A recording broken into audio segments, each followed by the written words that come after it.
Hey everyone, and welcome back to my channel. Today I'm here to do my 38-week bump date.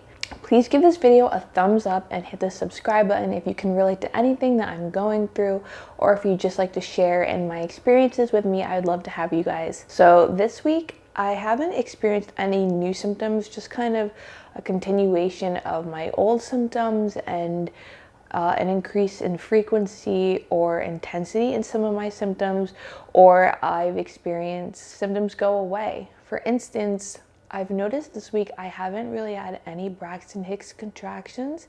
I've just felt like the sharp pains that I talked about in my last video, but no Braxton Hicks contractions like how I felt before. I have felt my uterus tightening at times, but it didn't feel like the contraction with me because it was painless. So I thought that was kind of curious, because in the weeks prior to this, I've had Braxton Hicks almost every single day, and it would be like clockwork, almost at the same time every night. Like around 7 or 8 at night, I would begin to experience it, and they would increase in intensity, and they would fool me sometimes and really make me believe like I'm going into labor, but I actually was not. So this week I haven't really experienced it that much. In addition to this, I've also noticed it's a lot more pressure on my uterus whenever I'm walking around, to the point where it's sore almost every time I'm walking. I can feel the amniotic fluid swishing around in me every time I'm moving. I feel like I can't even drink anything at all without peeing it out right away. It's really, really uncomfortable, and that, among many things, have made me really impatient for this baby.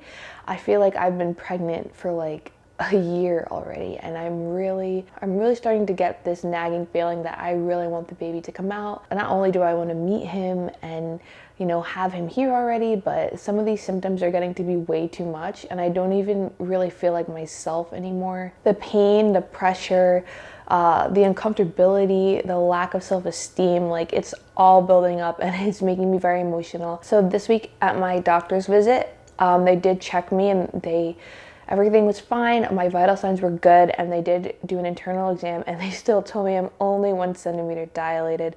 And I was pretty defeated, because I was hoping that I would have come further along and maybe get excited about having this baby come soon, but no, I was still 1 centimeter dilated. They did say I was very soft though, so I'm assuming they meant I was very effaced, but they didn't tell me a percentage. It is kind of discouraging to know that I haven't dilated anymore, especially since I've been so impatient and I've been suffering random pains in my uterus, but not contractions, just random sharp pains. And I thought maybe that was the dilation I was feeling, but I was completely wrong. I have no idea what those pains were. I remember when I thought this baby was going to be early, and now I feel like I would be lucky if he comes when he's supposed to come. Also, at the doctor's visit, they did give me back my biopsy results. They told me that they can never 100% tell me something definitively without repeated tests and studies, especially since I was unable to go under a mammogram or anything like that because I am pregnant. They will need to look into it further over several months, but for now they said they're favoring the lactating adenoma, which is great news, which means that hopefully it should go away on its own. The lactating adenoma would be a mass in the milk duct, like a clogged milk duct. However, my OB told me that since I am going to be breastfeeding the baby, once I'm done breastfeeding in about 6 months or however long I plan to breastfeed, that I would need to follow up and have another biopsy done if the tissue had not gone down in size, or if it had changed and grown in any way, or if the shape had become irregular. Another really exciting thing is that we just finished designing the nursery. The crib is in our room. However, I gave the baby his own space. So I'm going to give you guys a quick tour of the nursery. A couple things that we tried to incorporate. I love animals, and I think it's great for babies. So I tried to incorporate like an animal theme, as well as lots of neutrals with some pops of color, and an overall dream theme where you can aspire to your dreams, and kind of a little bit celestial. It's not quite done yet. There are probably a few more elements I would like to add in the future, but for now this is what we have. So I'm gonna go ahead and give you guys a quick tour of the little half wall that we have for him, and I hope you guys like it, and let me know what you guys think in the comments. So when you walk in here on the right next to the closet, we have our Ubi. This is going to be his little changing station. Right here we have a little bookshelf where we have all the places you'll go. I got this from my aunt and uncle. We also have this little dragon and this bunny that I painted, and if we go further down we have diapers and baby powder, and below that we have a lot of his books. Most of them are Dr. Seuss, and I would love to incorporate those